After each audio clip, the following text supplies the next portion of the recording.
Concave mirror और दूसरा है कॉन्वेक्स मिरर।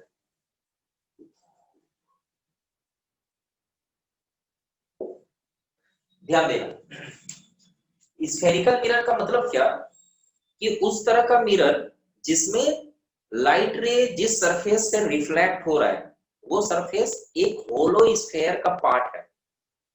मतलब आप ऐसा समझ सकते हो, मान लो कि एक होलो स्फेयर लिए, जैसे टेनिस का बॉल होता है होलो स्फेयर, वह ग्लास का बना होना चाहिए और उसका एक छोटा सा पार्ट लिए, कटा हुआ पार्ट लिए, और हम क्या करते हैं, यदि बाहर वाले को यदि हम कलर कर दिए, सिल्वर्ड कर दिए, और फेस इधर से यदि देखें तो इसको हम बोलेंगे कॉनकेव मिरर।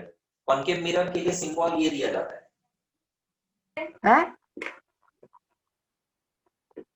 मतलब यह एक स्फेरिकल मिरर है, होलो स्फेयर का पार्ट है जिसमें आउटर सरफेस क्या है, सिल्वर्ड है, और लाइट रे रिफ्लेक्ट करता है इनर पार्ट से। उसका उल्टा कॉन्वेक्स मिरर के लिए इसमें क्या होता है, इनर सरफेस क्या होता है, सिल्वर्ड होता है, और आउटर सरफेस से क्या होता है, लाइट रेज रिफ्लेक्ट होता है। तो ये हो गया कॉनकेव मिरर और ये हो गया कॉन्वेक्स मिरर। ठीक है, अब देखो इसमें कुछ टर्म्स है, इसमें कुछ टर्म्स हम लोग पढ़ने वाले हैं। क्या क्या डिस्कस करेंगे, पोल, शायद ये रिपीट कर दिए थे, समझा दिए थे ना, pole, radius of curvature, centre of curvature, focus, principal axis, focal length, क्या ये सब बताए हुए थे? नो सर, हम लोग जस्ट स्टार्ट किए थे, रिफ्लेक्शन का थोड़ा सा किए थे। हाँ चलो ठीक है, तो चलो रिपीट करते हैं।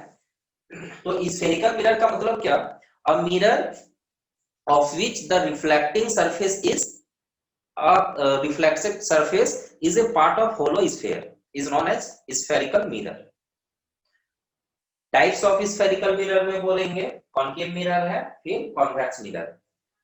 इसमें कुछ टर्म्स हम लोग पढ़ने वाले हैं, देखोगे क्या क्या हम लोग यहाँ पे डिस्कस करने वाले हैं, बस एक बार पहले लिख देते हैं, फिर समझाएंगे और समझाने के बाद हम लिखाएंगे। पहला है पोल, दूसरा है centre of curvature,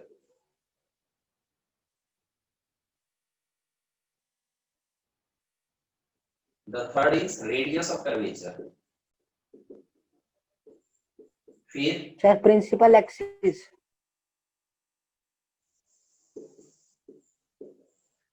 principal axis, focus फिर कैपिटल एफ वाला, हाँ फिर focal length focus, sir, focal length. ठीक है, फिर एक पढ़ेंगे एपर्चर, एक टर्म है। सर आपका ब्लर आ रहा है सर बोर्ड। बिल्कुल आ रहा है क्या? अच्छा कुछ देर में हो जाएगा, ठीक हो जाएगा, ठीक है। देखो ये हम मिटा रहे हैं, बस ये हेडिंग के लिए था। हम कॉन्केव मिरर का एक डायग्राम बना रहे हैं, उसी के अकॉर्डिंग समझा रहे हैं, ठीक है। देखिए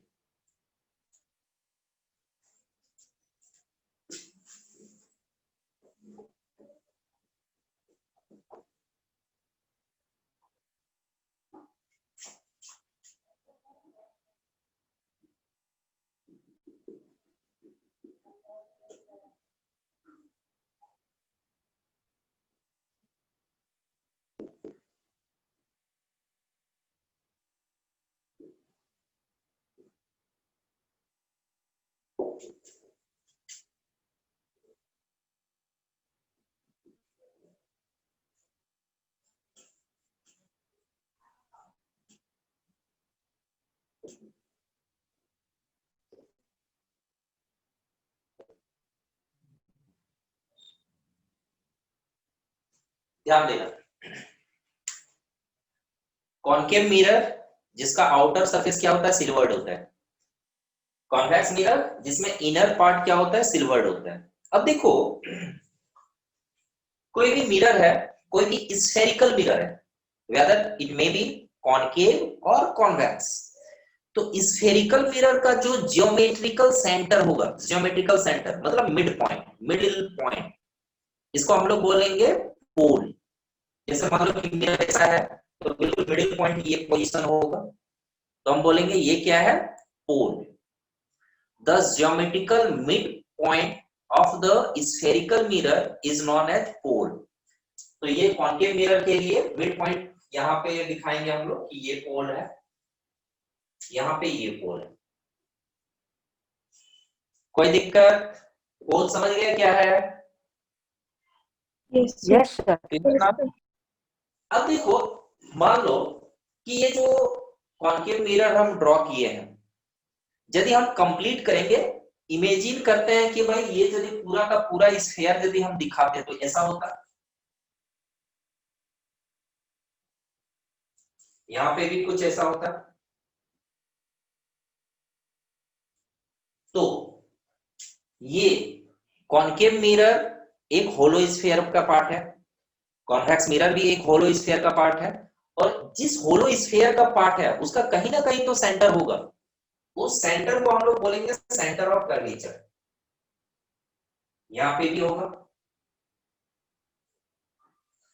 सेंटर ऑफ कर्वेचर को ऐसे डिफाइन कर रहे हैं, centre of hollow sphere. Centre of curvature define करने में बोल रहे हैं centre of the hollow sphere of which the mirror is a part is known as centre of curvature.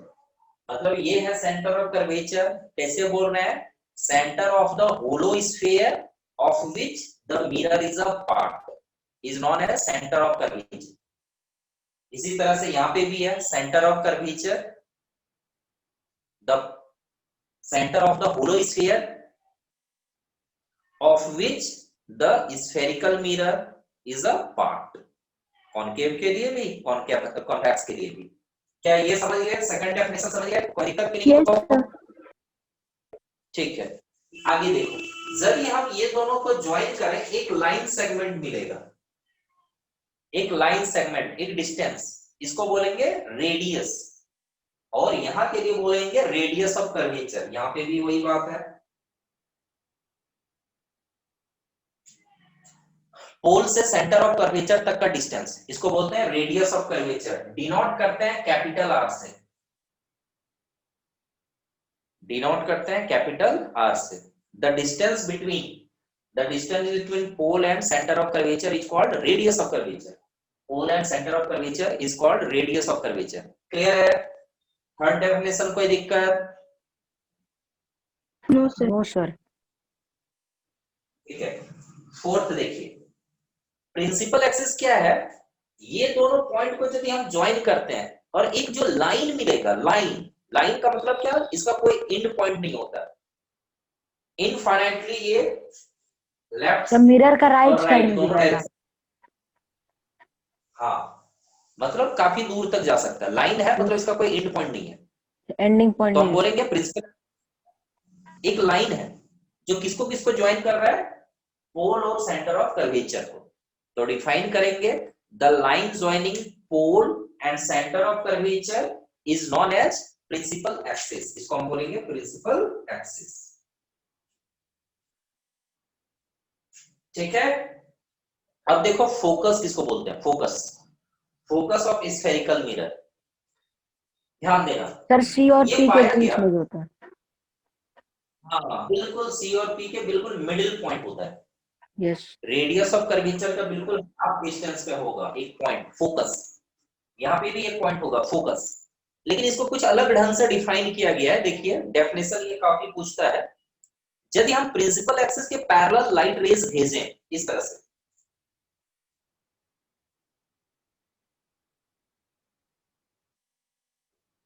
तो ये रिफ्लेक्ट होगा, और रिफ्लेक्ट होने के बाद क्या होता है? एक पॉइंट पे मीट करता है, और वो पॉइंट प्रिंसिपल एक्सिस पे लाई करता है। टकराया और टकरा के ऐसे गया, ये टकराया, टकरा के ऐसे गया। इंटरसेक्टिंग पॉइंट फोकस होता है सर। हाँ, इसी को हम लोग बोलेंगे focus of the spherical mirror.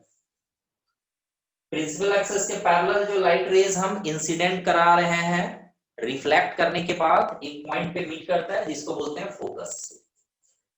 Actual में मीट कर रहा है तो फोकस ऑफ कॉनकेव मिरर, यहाँ पे क्या होता है देखो, प्रिंसिपल एक्सिस के पैरेलल यदि हम लाइट रे भेजे इस तरह से, तो फोकस इधर होता है, लाइट रे तो आर पार जाएगा नहीं, ये तो रिफ्लेक्ट होता है, बाउंस बैक होता है। तो हम लोग पाते हैं कि लाइट रे इस तरह से बाउंस बैक हुआ, इस तरह से बाउंस बैक हुआ। लेकिन यदि पीछे की ओर बढ़ाया जाए तो पाते हैं कि भाई एक पर्टिकुलर पॉइंट पे मीट कर रहा है, एक पर्टिकुलर पॉइंट पे अपीयर होगा मीट करता हुआ, इसी को बोलेंगे फोकस। मतलब यहाँ पे क्या है, प्रिंसिपल एक्सिस के पैरेलल लाइट रेज जो है रिफ्लेक्ट करके चला गया, पीछे की ओर बढ़ा रहे हैं तो फील होगा, अपीयर होगा मीट करता हुआ।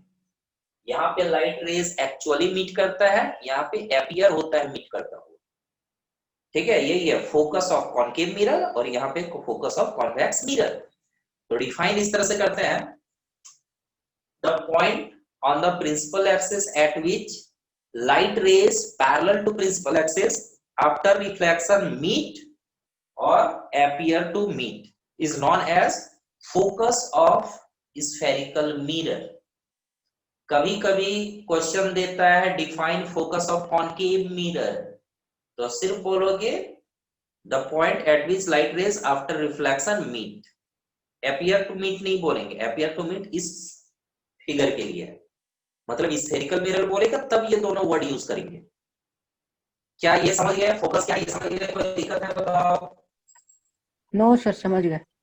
चलो ठीक है, हम लिखा भी देंगे अभी, ठीक है।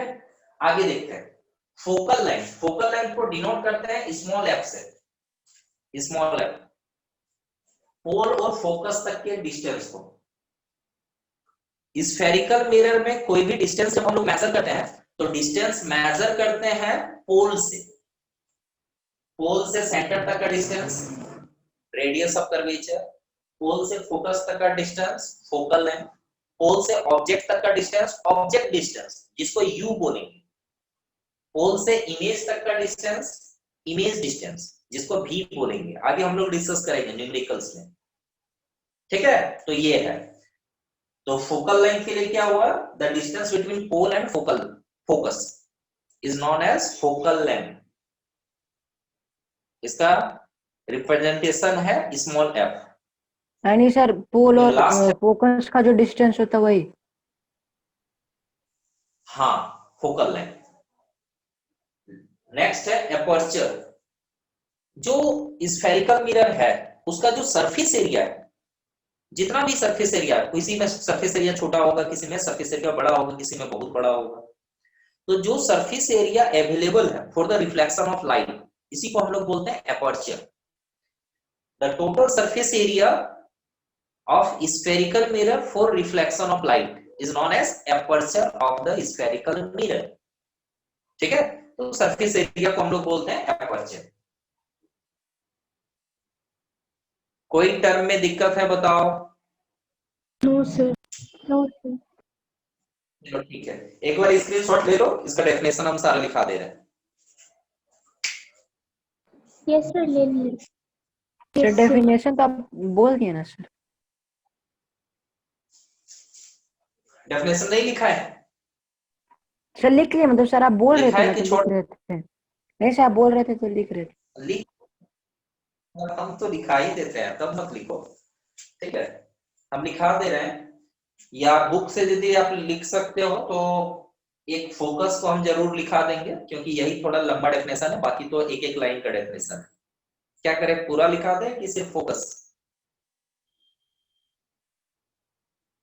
बताइए।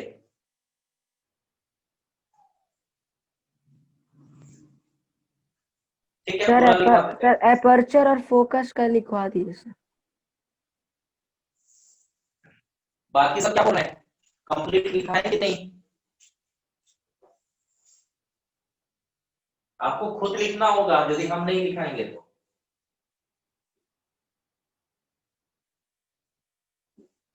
पूरा लिखा दीजिए सर। ठीक, ठीक है, लिखा दे रहे, देखो।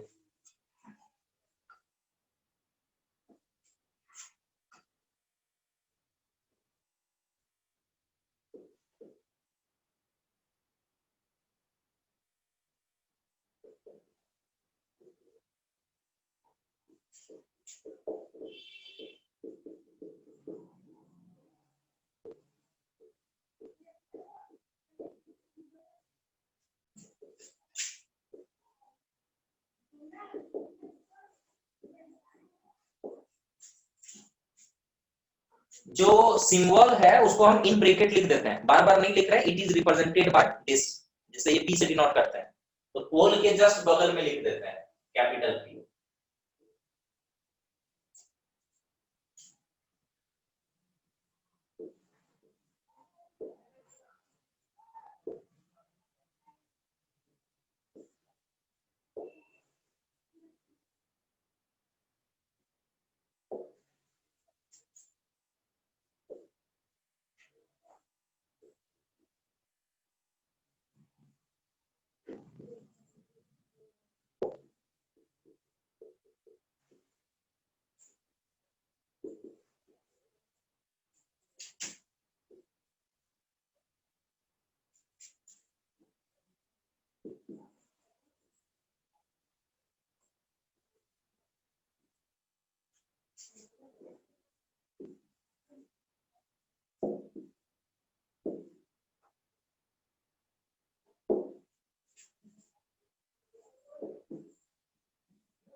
स्क्रीनशॉट ले लीजिए।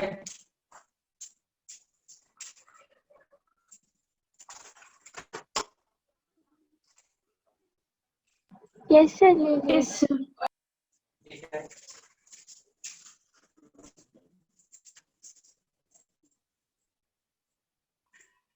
एक मिनट।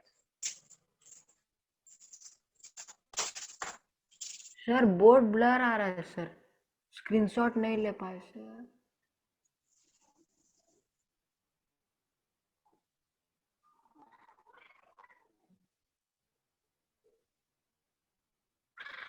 यस सर, अब ठीक है।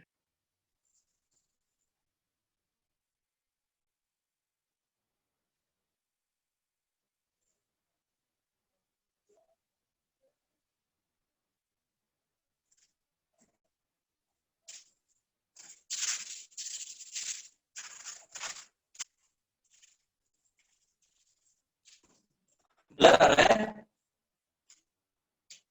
No sir. चलो ठीक है। नहीं सर, अब ठीक है, उस समय आ रहा था। चलो ठीक है।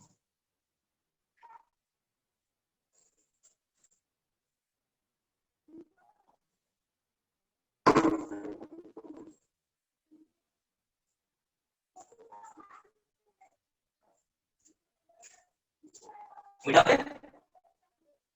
Yes sir. Yes sir.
ठीक है, स्क्रीनशॉट लाओ इसका।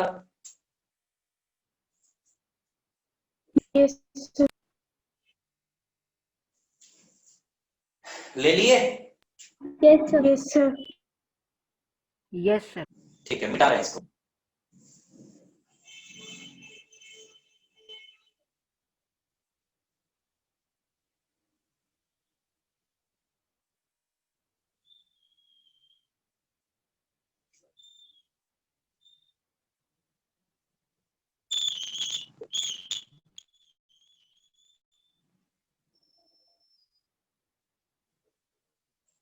ध्यान देना, कॉनकेव मिरर या कॉन्वेक्स मिरर के सामने जब हम ऑब्जेक्ट को रखेंगे तो इमेज कहां बनेगा, कैसा बनेगा, इसका रे डायग्राम हम लोग को बनाना होगा। तो रे डायग्राम बनाने के लिए कुछ रूल्स फॉलो करते हैं। तो वो रूल्स वाले समझ लो कि लाइट रे यदि इंसिडेंट कराए कोई पर्टिकुलर पोजीशन पे तो वो रिफ्लेक्ट किधर होगा। ठीक है, तो यही सब रे डायग्राम को हम लोग यूज करेंगे इमेज फॉर्मेशन के लिए। तो देखिए 4 रूल्स हम बता रहे हैं। और उसी का यूज करके आप आराम से रे डायग्राम और इमेज फॉर्मेशन आप कंप्लीट कर सकते हो।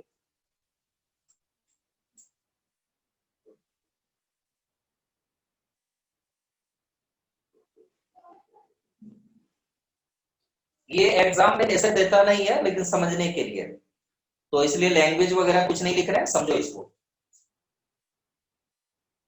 होल है, ये सेंटर ऑफ कर्वेचर, ये फोकस।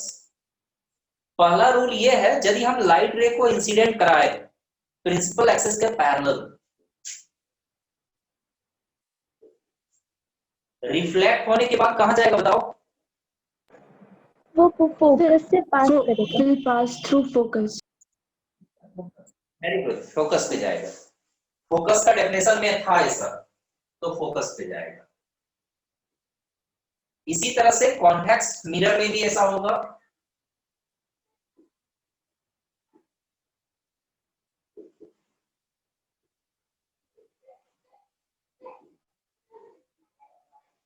यदि हम प्रिंसिपल एक्सिस के पैरेलल लाइट रे भेजे तो वो डाइवर्ज करेगा, वो रिफ्लेक्ट होगा, लेकिन जैसे लगेगा कि फोकस से वो डाइवर्ज किया।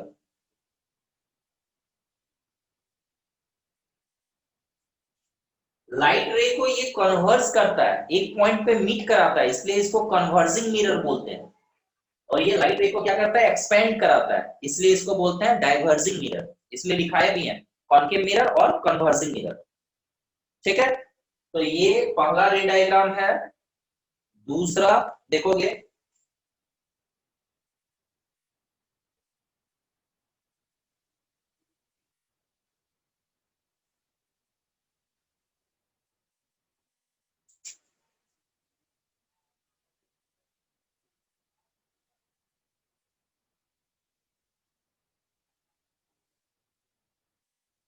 इसी का जस्ट अपोजिट सोचो, कोई एक लाइट रे इंसिडेंट हो रहा है फोकस से गुजरते हुए, ऐसा।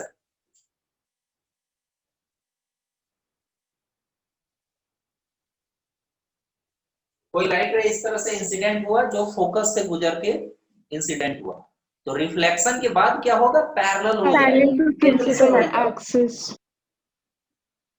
हाँ, पैरेलल टू प्रिंसिपल एक्सिस ये हो जाएगा।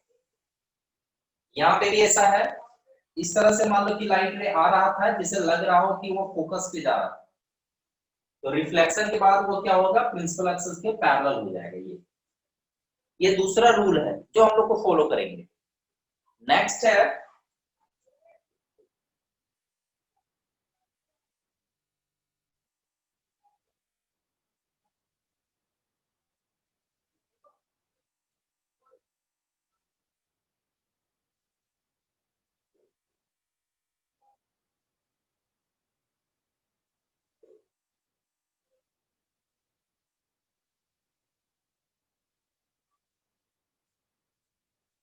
कोई एक लाइट रे यदि हम सेंटर ऑफ कर्वेचर से यदि पास किए, देखो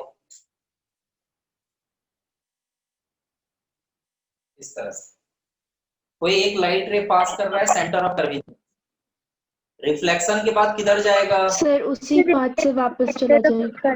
कर देते हैं। यहाँ पे भी ऐसा है, यदि लाइट रे इस तरह से जा रहा है, जैसे लग रहा हो कि ये जा रहा था कहाँ को? Centre of curvature. Centre of curvature पे यदि इंसिडेंट होने वाला था तो वो रिफ्लेक्ट होगा उसी डायरेक्शन में। अच्छा, यहाँ पे ऐसा क्यों होता है? रीजन बता सकते हो?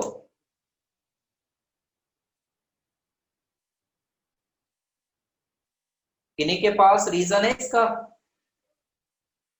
देखो हम बता रहे हैं, समझा रहे हैं क्या है। यदि हम प्लेन मिरर है लेते हैं, प्लेन मिरर पे यदि हम नॉर्मली लाइट रे को इंसिडेंट कराए, लाइट रे रिफ्लेक्शन के बाद किधर जाएगा ये बताओ?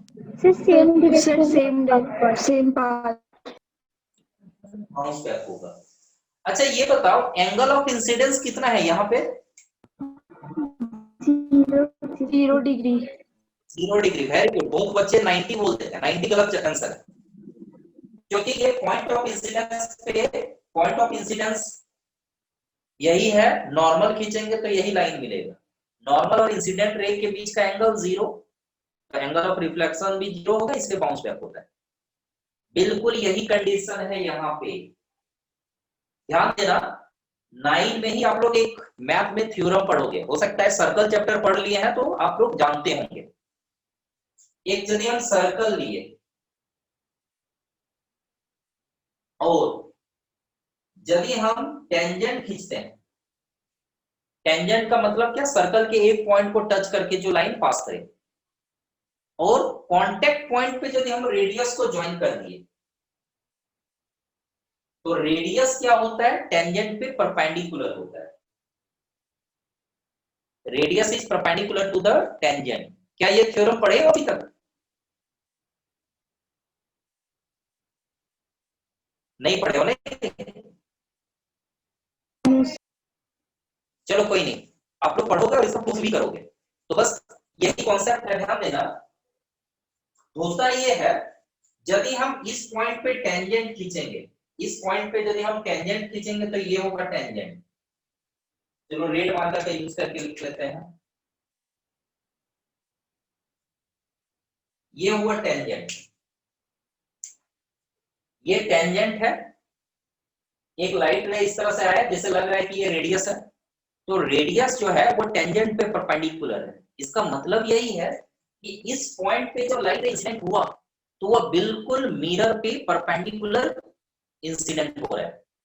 तो जो परपेंडिकुलर नॉर्मली इंसिडेंट हो रहा है तो उसी डायरेक्शन में बाउंस बैक होगा, इसलिए बाउंस बैक हो जाता है।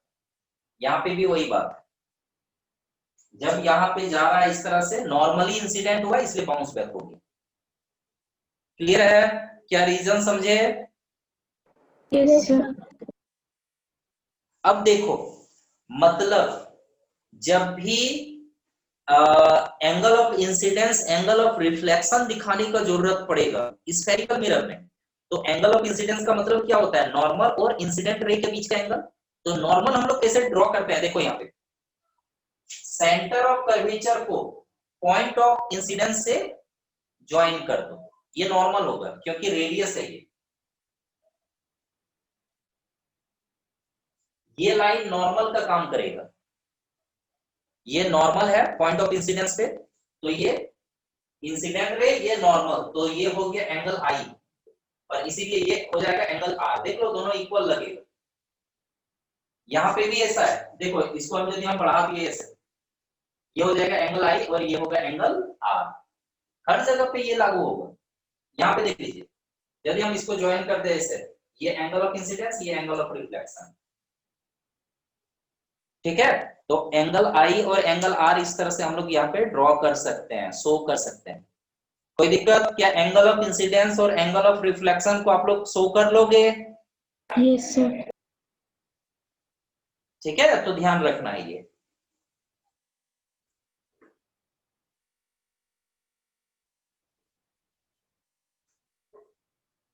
फोर्थ रूल,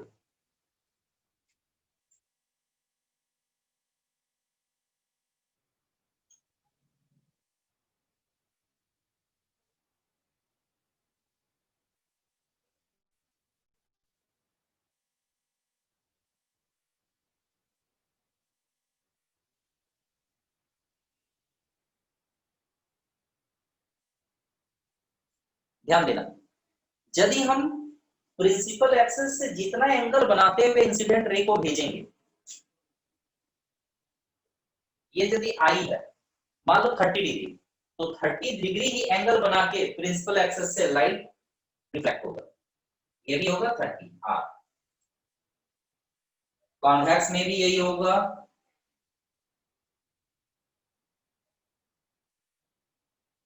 होल ये है एंगल ऑफ इंसिडेंस, जितना एंगल आई उतना एंगल आर, दो एंगल सेम होगा, थीटा ये भी ठीक है क्योंकि एंगल आई और एंगल आर इक्वल होगा। यहाँ पे भी देखो नॉर्मल कौन सा है, इंसिडेंट रे है, पॉइंट ऑफ इंसिडेंस को आप ज्वाइन कर दो सेंटर ऑफ कर्वेचर से, ये लाइन खुद प्रिंसिपल एक्सिस खुद नॉर्मल का काम कर रहा है यहाँ पे, therefore this one is angle of incidence and this one is angle of reflection, ठीक है, ये एंगल ऑफ रिफ्लेक्शन। तो ये चार रूल आपको याद रखना है, रे डायग्राम आगे का आराम से इजीली बन जाएगा। कोई डाउट है तो बता सकते हो, स्क्रीनशॉट लीजिए, फिर आगे बढ़ते हैं। यस सर ले लिया। यस सर ले लिया। मिटा दें? Yes yes sir. Yes sir.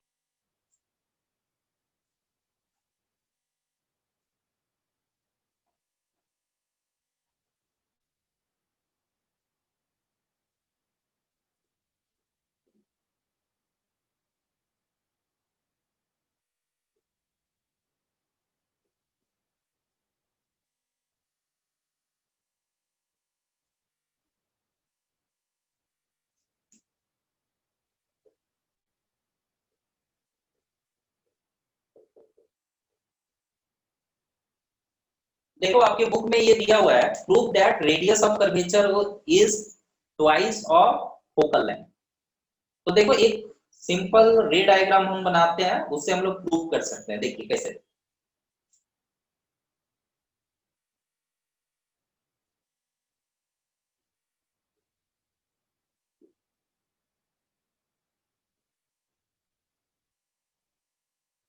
Suppose एक लाइट रे हम इंसिडेंट करा रहे हैं प्रिंसिपल एक्सिस के पैरेलल।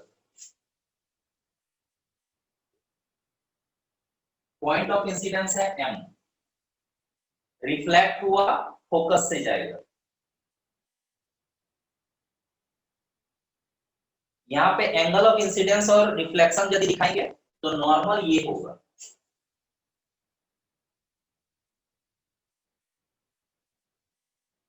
ये नॉर्मल है, तो ये एंगल ऑफ इंसिडेंस है, ये एंगल ऑफ रिफ्लेक्शन है। चलो हम मान लेते हैं I इक्वल टू R तो होता है, इसको मान लेते हैं कि दोनों इक्वल है और ये थीटा के इक्वल है। ये एंगल ऑफ इंसिडेंस, ये एंगल ऑफ रिफ्लेक्शन, दोनों पे एज्यूम करते हैं थीटा।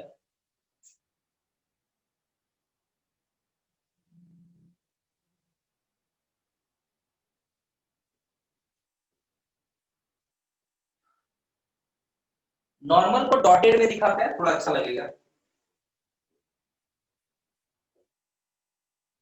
नॉर्मल डॉटेड में दिखाएं। अच्छा देखो, क्या ये दोनों एंगल इक्वल होगा? बताओ। देखो ये यदि थीटा है तो क्या ये थीटा हो सकता है?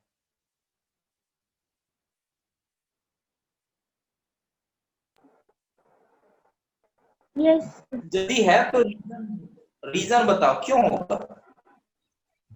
अल्टरनेट इंटीरियर एंगल्स और जो हम लिए हैं प्रिंसिपल एक्सिस के पैरेलल लिए हैं, ये देखो इस तरह का जेड जैसा बन रहा है, तो अल्टरनेट इंटीरियर एंगल है। तो चलो इसको पूरा नाम दे देते हैं mn है। तो लिख देंगे कि since mn parallel to cp therefore angle mcf या pb भी लिख सकते हैं equal to theta by alternate angle. Alternate angles. अच्छा देखो इस ट्रायंगल में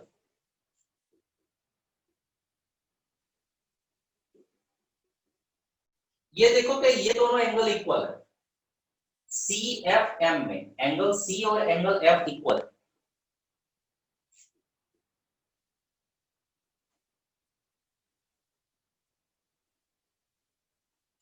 यदि दो एंगल इक्वल होता है कोई भी ट्रायंगल में, तो साइड के बारे में कुछ रिजल्ट आता है क्या? साइड के बारे में कुछ बोल सकते हो? सर, तो अपोजिट साइड्स भी इक्वल होगा। होगा। वेरी गुड, मैथ में पढ़े हो है ना कि भाई ये इक्वल है, इसका अपोजिट हो जाएगा CF और इसका अपोजिट हो जाएगा MF, इक्वल होगा। तो हम बोलेंगे M एंगल का हो जाएगा CF और C एंगल का अपोजिट हो जाएगा MF, इक्वल होगा। सही है। अब देखो ध्यान देना, अब हम लोग क्या करने वाले हैं, यहाँ पे थोड़ा सा एक कॉन्सेप्ट हम लोग को यूज करना होता है प्रूफ के लिए कि मिरर जो हम लोग लिए हैं उसका एपर्चर छोटा है, ये एज्यूम करते हैं, या फिर ये एज्यूम करते हैं कि ये जो M पॉइंट है वो P के काफी क्लोज है, मतलब ये बहुत सामने है इसका, जिस कारण से PF का डिस्टेंस और M यदि उसके बहुत करीब है तो MF का भी डिस्टेंस क्या होगा? इक्वल होगा। मतलब हम लोग PF और MF इक्वल दिखाना चाहते हैं या बोल रहे हैं। क्यों बोल रहे हैं? क्योंकि ये एज्यूम कर रहे हैं और या ऐसा ले रहे हैं कि m जो पॉइंट है वो p के काफी क्लोज है। ठीक है, तो इसलिए हम लोग लिखेंगे यहाँ पे mf के बदले में लिखेंगे pf। Since aperture of the mirror is very small,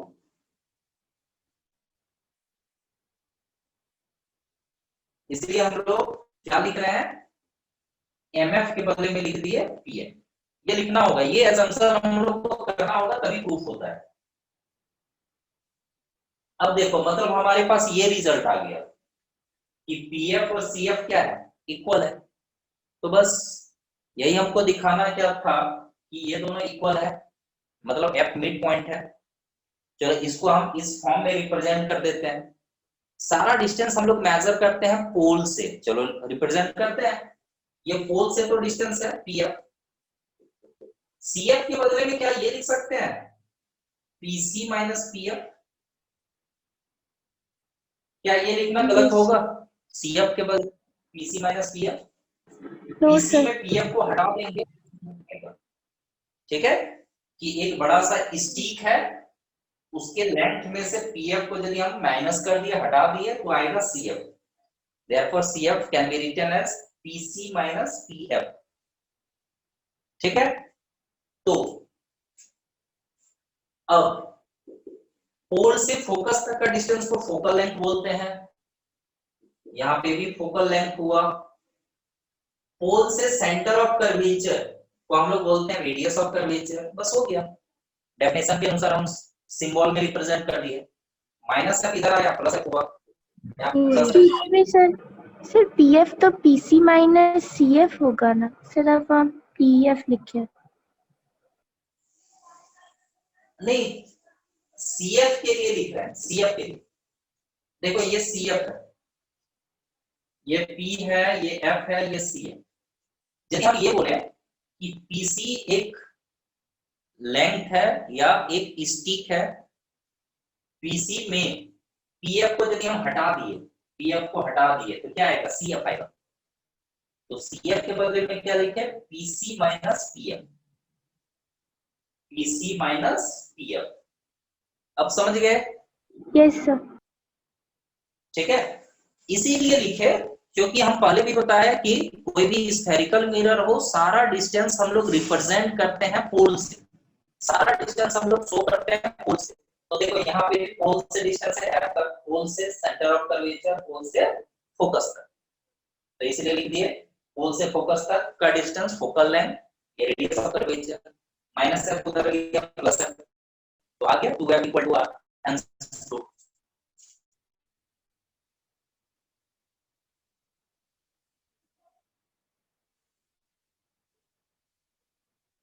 ठीक है, यही है प्रूफ इसका। चलिए स्क्रीनशॉट ले लो इसका। Yes sir. यस सर, ले हो गया लिया। ना? Yes sir. ठीक है।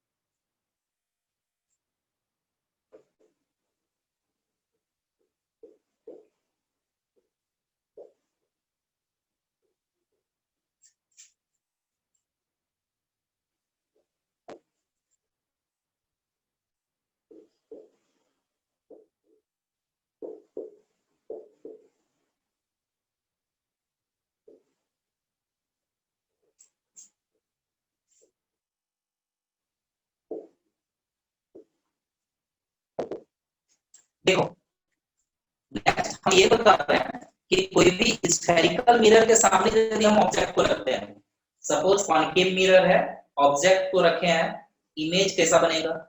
सामने ले जाएंगे ऑब्जेक्ट को, इमेज कैसा बनेगा? और सामने ले जाएंगे, इमेज कैसा बनेगा?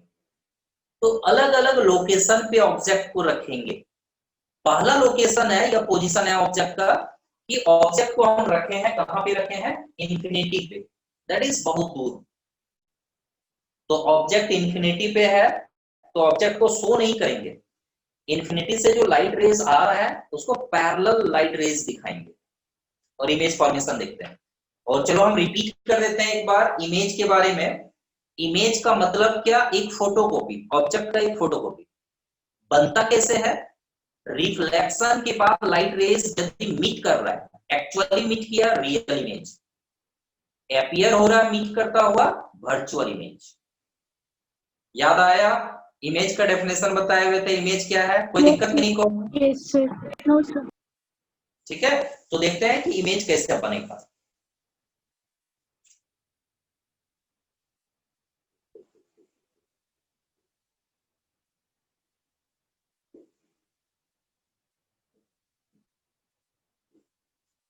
ये काफी आसान इजी डायग्राम है। प्रिंसिपल एक्सिस के पैरेलल जो लाइट रेज आ रहा है इंफिनिटी से, ऐसे आएगा।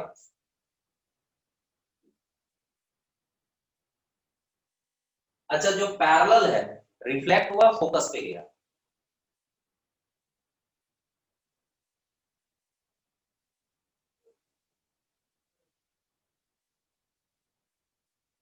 इसी तरह से ये भी,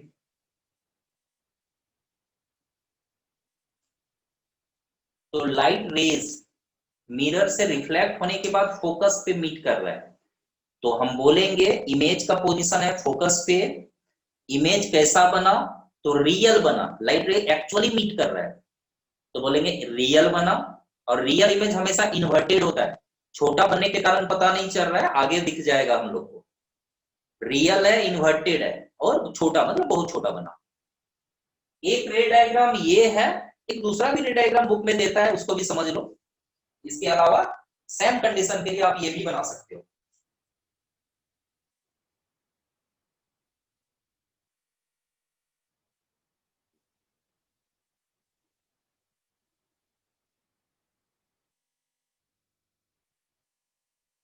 यदि हम लाइट रे को इस तरह से यदि भेज दिए, एक लाइट रे इस तरह से गया और जितना एंगल ऑफ इंसिडेंस है उतना ही एंगल ऑफ रिफ्लेक्शन होगा। चलो इससे आया, ठीक है। फिर एक लाइट रे प्रिंसिपल फोकस से भेज देते हैं,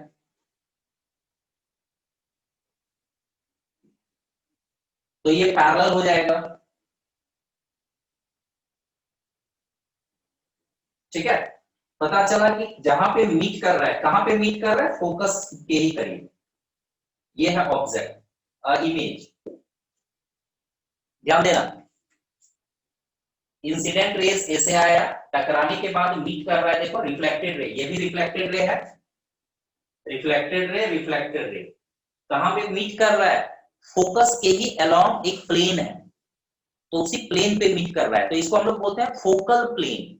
बुक में लिख देता है image is found at focus और फोकल प्लेन। फोकल प्लेन मतलब ये इस फोकस में एक प्लेन गुजारेंगे, प्लेन का मतलब ये एक सरफेस, तो उसी प्लेन पे बन रहा है इमेज, ठीक है। तो आसान है ये बनाना, बाकी आप चाहो तो ये भी बना सकते हो। इमेज का पोजीशन बोलेंगे एट द फोकस, और इमेज का नेचर के लिए बोलेंगे the image is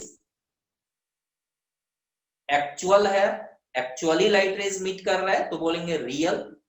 inverted, inverted है, देखो नीचे की ओर बना, इन्वर्टेड है, और डिमिनिश्ड है, छोटा है। तो इमेज का पोजीशन लिख सकते हो, nature image is real, inverted and highly diminished.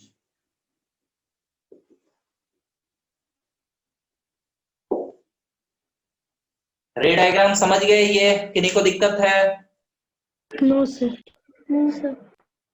चलो नेक्स्ट देखते हैं। अब ऑब्जेक्ट को और यदि क्लोज लाया जाए मिरर के, तो ऑब्जेक्ट को कहां पे रख सकते हैं, सेंटर ऑफ कर्वेचर से दूर। तो सेकंड, ऑब्जेक्ट का पोजीशन बन रहा है beyond C, beyond centre of curvature.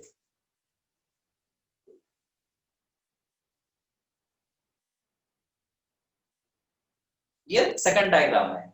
ये दोनों में से कोई एक बनाओगे, ये एक ही डायग्राम हुआ, दो नहीं हुआ, एक ही हुआ। दूसरा पोजीशन ये है।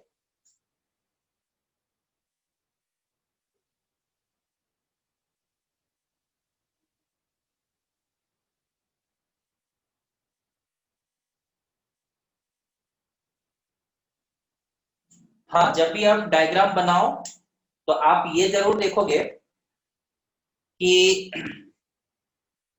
ये दोनों डिस्टेंस लगभग सेम लेना है, ठीक है, ये दोनों डिस्टेंस लगभग सेम लेना है। तो आप एक लाइट ऑब्जेक्ट को यहां रखे, प्रिंसिपल एक्सिस के पैरेलल लाइन रे गया, मेरा बैटरी बस 1 या 2% है, डिस्कनेक्ट होगा कोई नहीं, बाद में और जुड़ना नहीं है, टाइम भी हो गया। प्रिंसिपल एक्सिस के पैरेलल लाइन रे गया, फोकस पे जाएगा ऐसा। फिर हम सेंटर ऑफ कर्वेचर से गुजार दिए तो लाइट रे इसी डायरेक्शन में बाउंस बैक होगा ऐसे। स्क्रीनशॉट ले लीजिए सबको। तो ये हुआ इमेज, प्रिंसिपल एक्सिस के पैरेलल रिफ्लेक्ट हुआ इधर, सी से गुजरने वाला सी से गया, रिफ्लेक्टेड रेज मीट कर रहा है यहाँ पे। इमेज कहाँ बना, सी और एफ के बीच। कैसा बना, एक्चुअल में मीट किया तो बोलेंगे real, inverted and diminished. Image is real, inverted and diminished. Screenshot ले लो, बाकी नेक्स्ट क्लास में हम लोग कंटिन्यू करेंगे।